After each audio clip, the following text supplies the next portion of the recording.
This screencast is looking at Summer 16 Question 3, focused particularly on the issues of deferred tax, IAS 10 events after the reporting period, and IAS 33 earnings per share. So again, these are very technical standards that particularly IAS 12 and IAS 33, and they perform very poorly in the Summer 2016 exam according to the examiner's report. So the optional questions are typically 25 marks.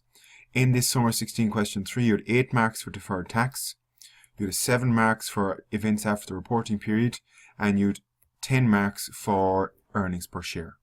So we're going to take them as they come. Again, remember you have a choice by which question you're going to do, but technically you will have some calculative elements to question 3, question 4, and some narrative ones. So in this question we're asked to calculate deferred tax asset liability for the year end 2015, and also prepare journal adjustments. So again, don't lose out on easy marks. Make sure you fill in the right requirement and prepare the journal adjustment.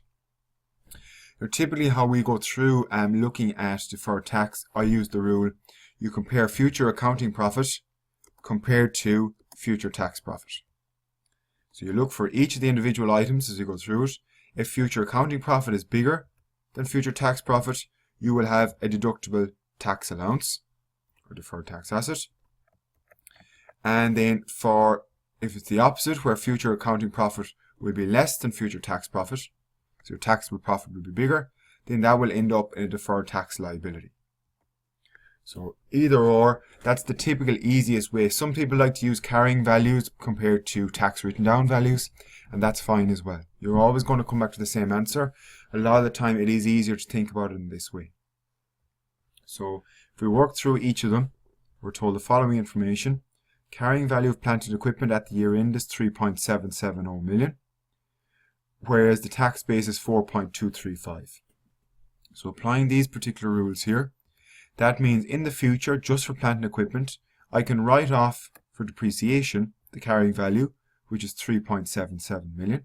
So I can have future depreciation of 3.77, but I can have future capital allowances of 4.235 because that's its tax base.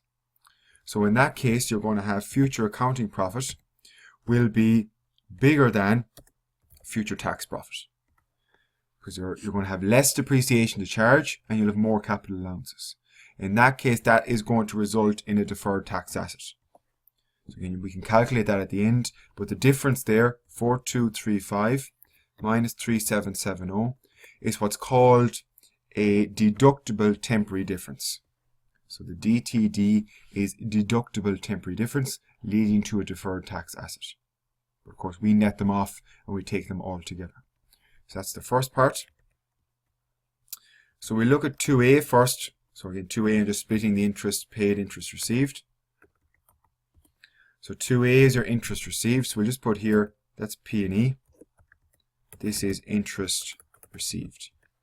So you're told here interest received and payable are 22 and 35 respectively, and that's what's been recognized in the income and expenditure. So that's what's in the P&L.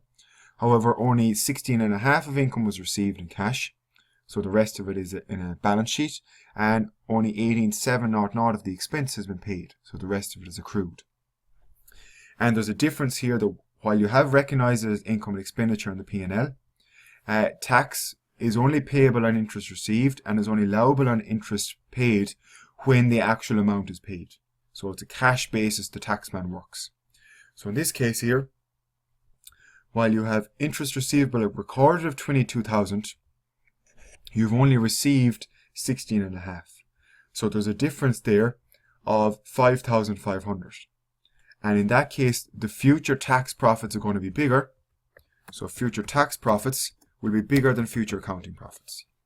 And the reason for that is you've already recognized it in the accounts. So it won't be recognized in the future. But you have another 5.5 to come in.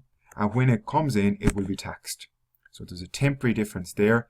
That is future tax profits are bigger, so that will lead to a deferred tax liability, or what's called a taxable temporary difference of 5.5. So other students have different ways of thinking about it, but it is useful to have this way because it works in all scenarios. The interest payable is a similar type logic. You have recognized an accounting expense of 35 for the year, but you'll only have a taxable expense of 18.7. That's because you have only paid 18.7, so you're only allowed for tax deductible expense when paid. So the difference here of 14,300, this is more, it's 16,300. So 16,300, that will be a situation where you're going to have future tax profits, or future accounting profits, will be bigger than future tax profits.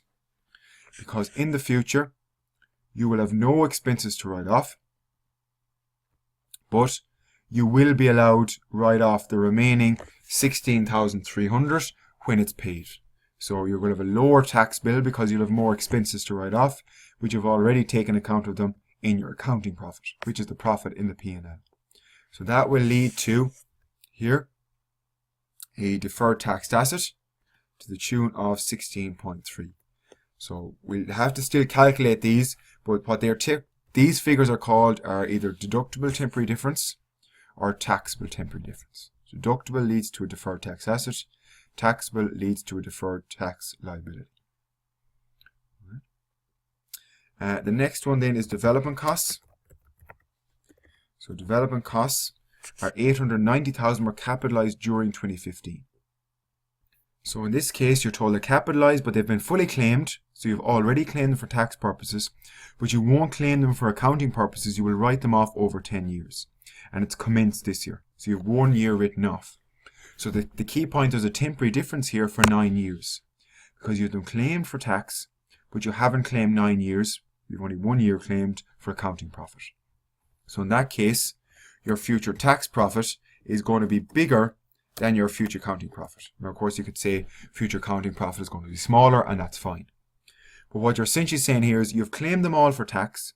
So in the future, you're going to have no write-off for development costs because you've already them claimed. But in the future, for accounting profit, you're going to be writing it off for the next 9 years because you have 1 year written off. So that is a deferred tax liability. It's going to create a deferred tax liability. It's going to be a taxable temporary difference. And that's going to be to the tune of 890 divided by 10 multiplied by 9. So remember, you only have 9 years of a temporary difference because 1 year is already written off this year because you have it fully claimed. So that's a like for like. The only timing difference then, or the temporary difference, is for the other 9 years that haven't been written off in the accounting profits yet.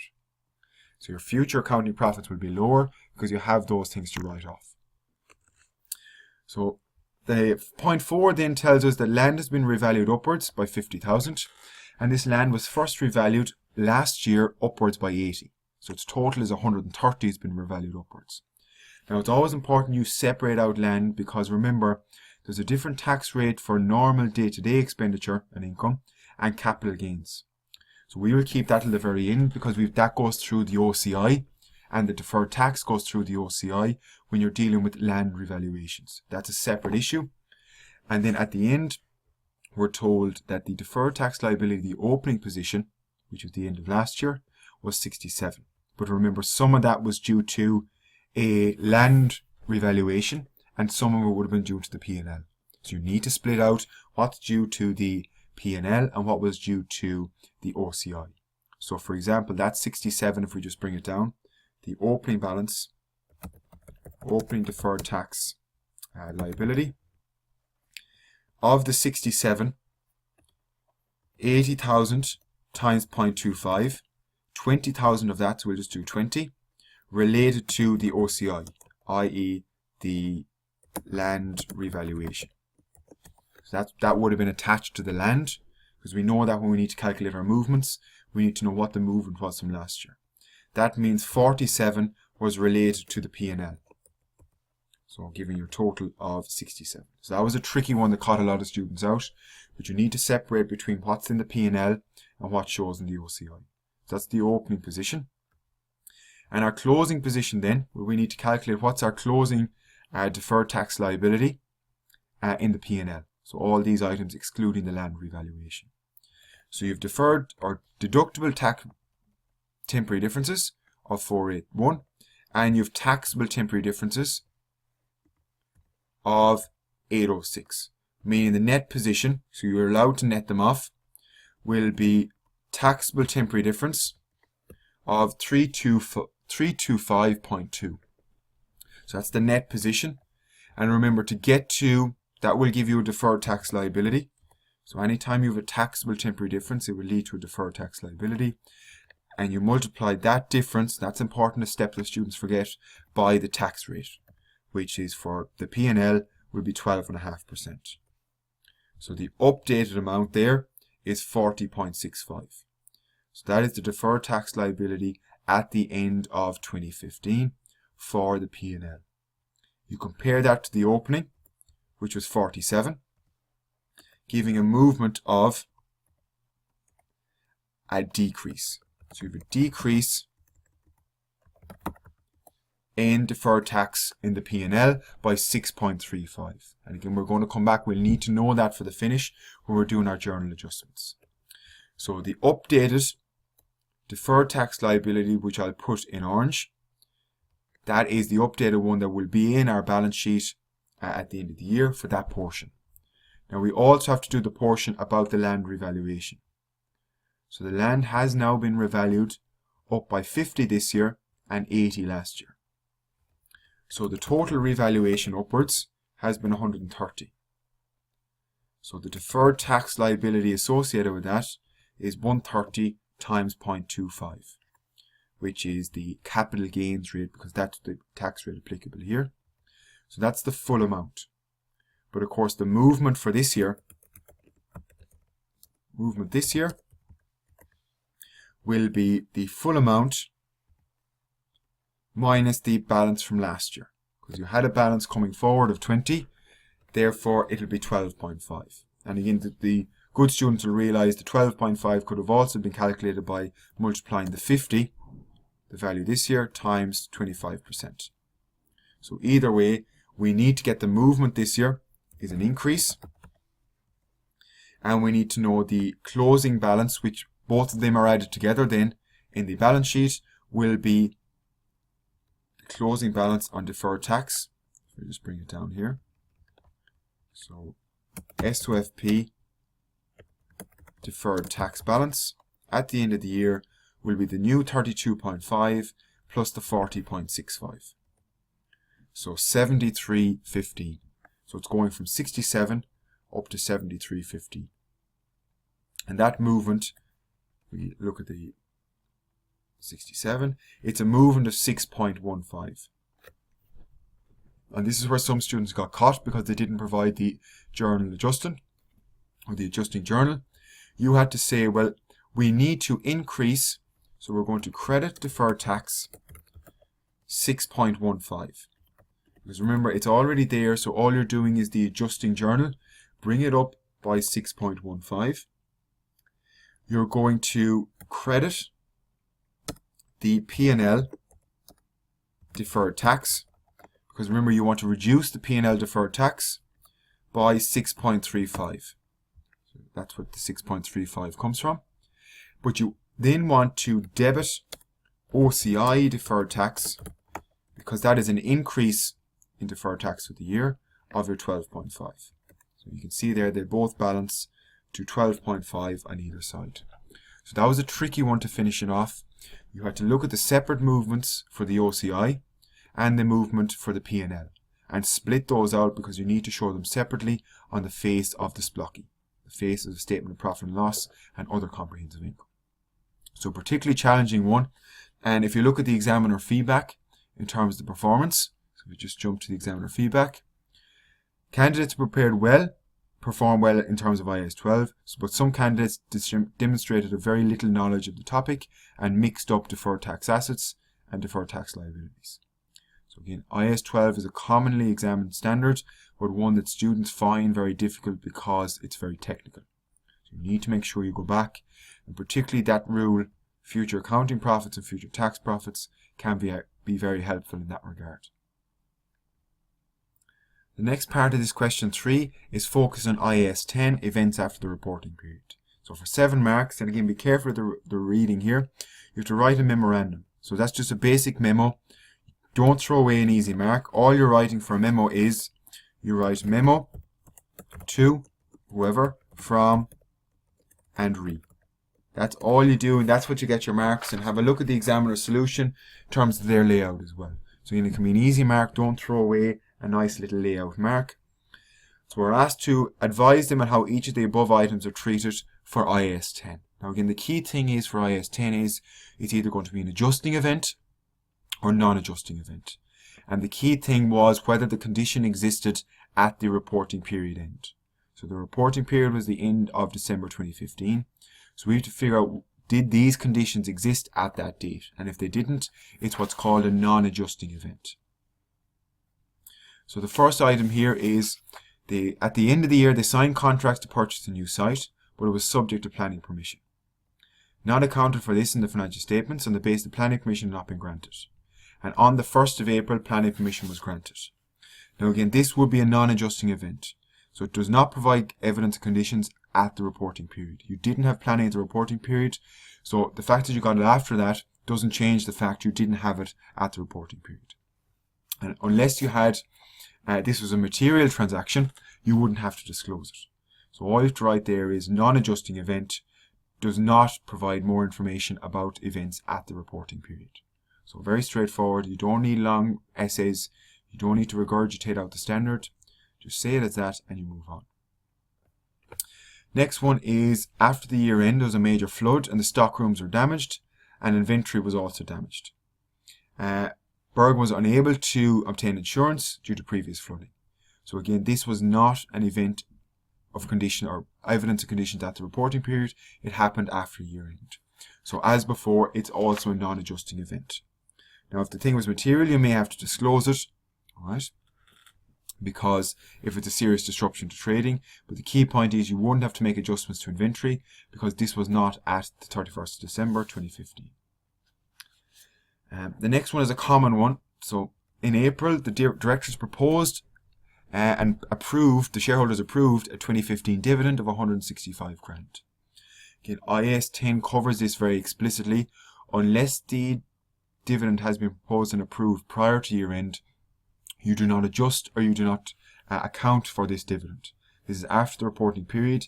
Now you should disclose it in the financial statements, but it wouldn't be adjusted for. It would be a non-adjusting event. And again, you make sure go back and look at IAS 10, particularly paragraph 12 and 13. They cover that in a bit of depth. So you can see this is a nice, more narrative style question, but again, the IAS 12 question was very technical, and the IAS 33 one in a minute will be technical as well. And the final one is a classic one that comes up as well. Any movement in investment portfolios after the year end is a non-adjusting event. Right? So unless it was a material movement, you wouldn't have to disclose it either. It is a non-adjusting event. So relatively straightforward. Get your mark for the memo, and then 4 succinct bullet points explaining whether it's adjusting event or whether it's non-adjusting. And importantly then, explain why. So stating each case whether it's adjusting or non-adjusting, and advising, again, give the rationale. So not the longest one, it's only 7 marks, and it was a nice narrative one in between 2 very technical adjustments. So the final one then is IAS 33. So if we look at the examiner reports on that, despite being straightforward questions, surprisingly number of students who scored very poorly. So again, this suggests a lot of students are leaving out standards. Even though it's a very basic adjustments for 7 marks, a lot of students are cherry picking standards. Everything is examinable, and you need to make sure you have covered all the standards to a sufficient level. So the final one then is IAS 33. Another very common one both in question 1 and in the optional question 3s and 4s. So we're asked for 2 things here. The first one is the basic earnings per share, and the second one then is diluted earnings per share. And what you are asked for the comparative for part C, so we need to make sure we give them the comparative for the prior year. So typically when you're starting off doing a basic earnings per share, you do it out in a small table and you work through each of the adjustments as it happens. So for example here we start on the date, you start on the event or the issue that happens, then you start on the number of shares present, and then the number of months. Typically helps you along. So typically you leave it out like that and you go kind of linear through it, because as events happen you will have to make subsequent adjustments. So on the 1st of January 2015, you're told that 600,000 shares and the following things occurred. But we know at the the opening position, the opening balance, the number of shares they had were 600,000. So nothing more complicated than that. So you started off with 600. So just bring this over because we may have some adjustments to do as well. Now, so on the 1st of April, which again is January, February, March, 3 months you had 600,000. They had a rights issue. So rights issue is a particular where they're, for every 5 shares held, they issued a new share at €3. So the fair value of a normal share was 5, but they're issuing these at €3, so at a discount. So when you have a rights issue on the 1st of April 2015, the rights issue, what you need to calculate with the rights issue is what's called the theoretical ex-rights price. So you need to figure out, right, if every 5 shares, so 5 shares were worth €5, so every tranche of 5 shares at 5 are worth 25, and for each bulk of those you get 1 share at 3. So there's a tranche now of 6 shares, and they're worth a total after the rights issue of 28. So the theoretical ex-rights price will be the 28 divided by 6. So that's essentially what you're doing. You're trying to figure out theoretically what should the price be after the rights issue. It should be 4.67. And how you deal with that in terms of earnings per share is you get the fraction, you multiply the theoretical ex-rights price, 4.66, over, should I say, the 5, which is the value. So the value pre-rights is 5. So for any number of shares before that, you have to prior adjustment. So for the 600 shares now, we're going to make an adjustment by multiplying it by 5 over 4.67. And the logic of that is, some of this rights issue is essentially the issue of free shares. There's a proportion of a free share going on because you're issuing it at a discount. So you need to bring up the value of those shares to account for that difference. So any of the prior balances before, if it's during the year, so the months before that, you have to adjust by the fair value over the theoretical ex-rights price. And notice we also ask for comparatives. This will impact the comparative. Any element of a free share, you have to adjust to prior year. So we look at here, prior year. We started off the prior year reporting basic earnings per share was 37.5, and you have to multiply that by, and there is a trick here, you're multiplying by the opposite. It's 4.67 over 5. So that can be tricky for students. It's the 5 over 4.67 to increase the number of shares in the current year, but it's the other ratio inverted when you're adjusting the prior year, because you're going to reduce the earnings per share because there's an element of free shares gone in that will reduce the amount of profits that can be divvied up over the increased number of shares. So that is very technical and it is tricky. You need to go back, make sure you can calculate the theoretical ex-rights price first, and then remember the adjustments for the current year and also for any prior year earnings per share, i.e. the comparative figure. That's the first thing to do. So we had a rights issue. That means the number of shares we had after the rights issue. So for we issued 1 in 5, we would have had 720,000. So if you had 1 in 5, that means for every 5 shares here, you'd have issued 1 more. So we issued another 120,000. So after the rights issue, we had 720,000. So let's bring this over. And we still have more adjustments to make here to figure out the number of shares. 720 here, and we have 600 times an adjustment, but there could be more adjustments. We won't close it yet. And there is here the 1st to the 9th, 1st of September, we had a bonus issue. The bonus issue now is different than the rights issue. In a rights issue, you have to pay for the share, whereas in a bonus issue here, you made a 1-for-1 bonus. That means for every share you had, you got a free share. So now instead of 720, you're going to have 720 times 2. is going to be 1.4 million shares. That's what they mean by a bonus issue. You're essentially giving an extra share away to everyone. So an extra share, for every 1 share you own, you get an extra share. So there's now, at the end of that bonus, there will be 1.44 million shares. And of course, there's nothing else. Those elements for note 3 and note 4 are telling you what the profit is for the year, and anything about potential ordinary shares is only relevant for diluted earnings per share. So anything about convertible debt, convertible preference shares, or share options, they never go into the basic earnings per share. They only go to the diluted earnings per share calc. But with a bonus issue, again, there is an element of free shares here, so you need to go back and make the adjustments. So here we need to make an adjustment for the free shares by multiplying by 2 over 1. So that suggests you should have doubled the shares back in the current year again, because all of these are free shares. So you have to make the retrospective adjustment when there's any element of free shares. So anything with a rights issue or a bonus issue. And again, the tricky, you have to adjust this by 2 over 1 as well. So that was a very tricky one. You have to adjust for the rights issue, and you'd also to adjust for the bonus issue. And similarly to the rights issue, you adjust the prior year by inverting it again, times 1 over 2. So now our prior year comparative one will be 37.5 times 4.67 over 5 times 1 over 2. So you're adjusting both for the rights issue and for the bonus issue. So the comparative earnings per share now, after accounting for all the free shares issued, is 17.5 cents. So 17.5 cents. So that was very tricky, and a lot of students did score poorly on this. But it's a very commonly examined topic, so it's important you go back and practice it.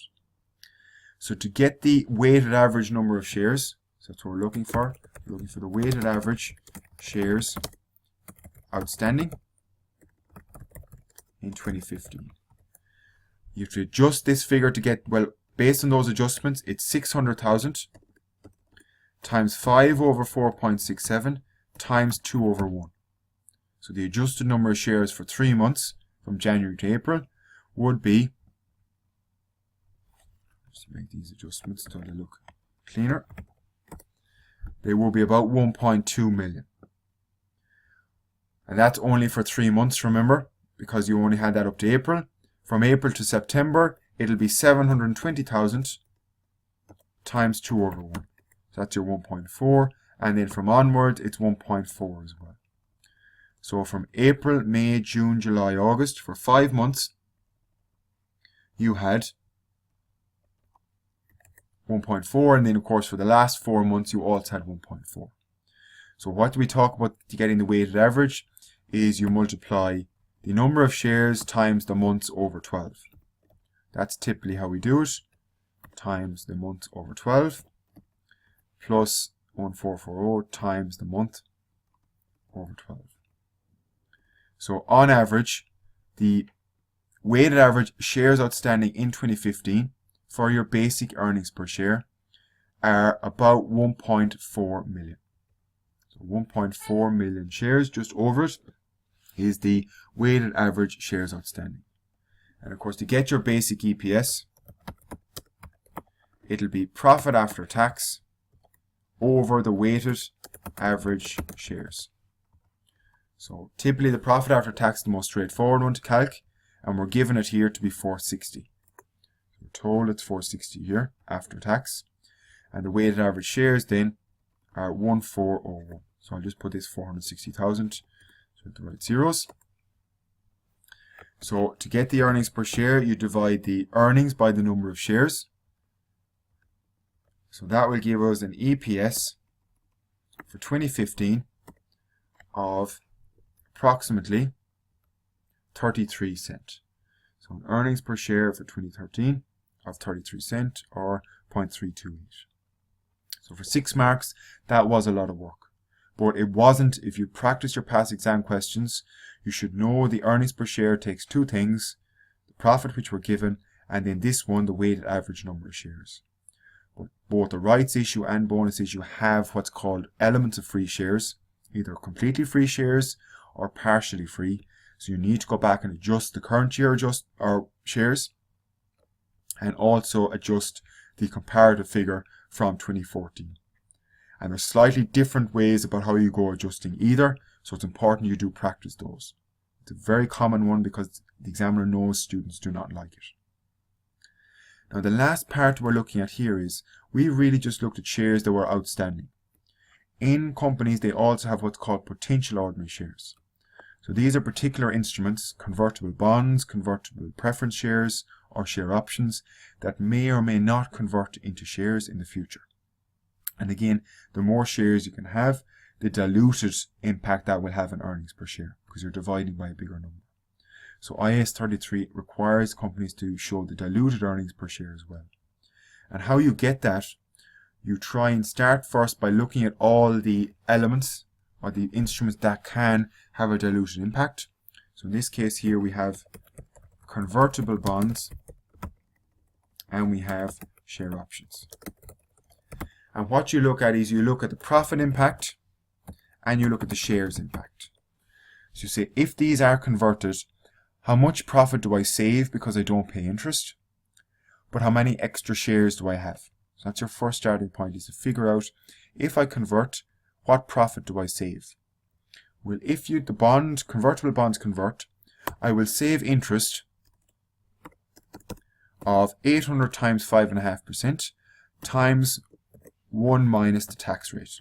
Because remember, interest is tax deductible, so you don't save the gross amount, you save the net tax amount. So multiplying by 0.875. So if you, for example, convert the bonds, you will no longer have to pay the 5.5 interest, so that will increase your profits. So it'll increase your profits by 38,500. However, of course, because you're converting the bonds now, you're going to have an increased number of shares of 800,000 divided by 2,000 times 100. Where that's coming from is, for every 2,000 of the bond held, you get 100 shares. So that means there's going to be 40,000 extra shares coming on board. So you are saving on profit, but you have more shares. And we need to look at both impact when we're calculating diluted EPS. Now the share options are slightly different in that if you look at here, the share options, there's no impact on profit. So you're not going to increase your profit because there's nothing, you're not going to save any interest. And there's a particular element here, actually, you're going to get cash in. So not all of these are free shares, so it's not all going to be diluted. So when you have share options, what you typically try and do is the proceeds from the share, so the proceeds from the share options will be 250,000 times 2.75. So you're going to get in, if these share options are exercised, the people have to pay 275, which is obviously under the market value currently, per share. So that will generate an amount of 687,500. So how we deal with the share options is we say, what's that equivalent to full shares? And the rest then must be free shares. So if they paid 687,500, that would have bought them, if you divide by 5, it would have bought them full shares at the full market value of 137,500. They're actually getting 250, so it means they're getting free shares worth or amount of 112,500. So for share options, the particular element that you have to split it between what's that equivalent of paying the market value. So by buying 250 at 2.75, you can see that as getting full shares of 137,500 and getting free shares of 112,500. So in that case, you have no profit saving and you have additional shares. Now when you're doing your diluted EPS, your starting point is the basic earnings per share. So the basic earnings per share here will be 460 divided by the 1401. That's your starting point, which we got to 0.328. So your starting point again is always going to be, so 0.328 is always going to be the basic. And now we then add on the profits and add on the number of shares to see does it impact the earnings per share. And there's two important rules you need to watch out for here. Firstly, you start with the one that's going to be most dilutive. So how you judge that is, well, this one is clearly going to be more dilutive because you have no additional profits, but you're adding a lot to the bottom line. So you're going to be dividing by a bigger number, but you're not going to have any addition to the profits. So you're going to do share options first, and then we're going to do convertible bonds. So that's the first thing. You have to go in a particular order. You go most dilutive first, and then you go less dilutive afterwards. And the second key thing is you stop when it becomes what's called anti-dilutive. If when you bring in one particular instrument, the EPS goes up, then you don't include that in diluted EPS. You only include them if they're dilutive. So for example here, we're adding on no profits. So our updated calc will be 460 profits, but we're adding on 112,500 shares. So you still have 460 profits, but you now have 1.5 million shares. So that diluted EPS then will become 0.304. So we call that it is dilutive, in that it dilutes the value of the earnings per share. So it is going to be included in the DPS, the diluted earnings per share. So let's go on. You also keep going down now through each of them. You add on the profit saved, 38,500 for convertible bonds, gets you a new profit of 498,500. But you also have to give up or give out 40,000 extra shares if they were converted, meaning your updated share amount would be 1.55 million shares. And if we divide the 498,500 by the 1553, you get an updated earnings per share of 0.321. And see the way here this has actually increased it. That's what's known in IAS 33 terms as anti-dilutive. In that case, you would not include this.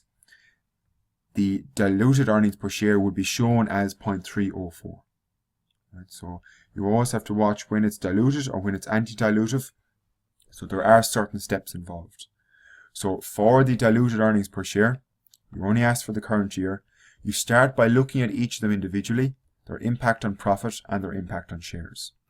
You then decide what order you need to do them in. You go most dilutive first, which is typically the one that has no profit impact, and then go on towards the least dilutive. And then you try and rule which ones, when you bring them in, are reducing earnings per share, but which ones increase it back up. These are known as dilutive. This is known as anti-dilutive. You don't include the anti ones, you leave them out. But you have to do the calculations to figure out which ones.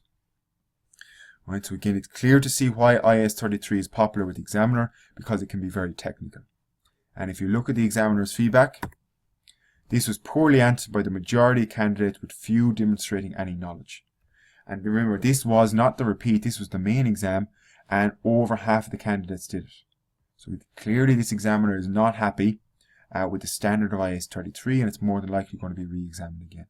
So it is very important you pay attention to the technical standards, the likes of IAS 12, the likes of IAS 19, pensions, the likes of IAS 33, and IAS 17, leases.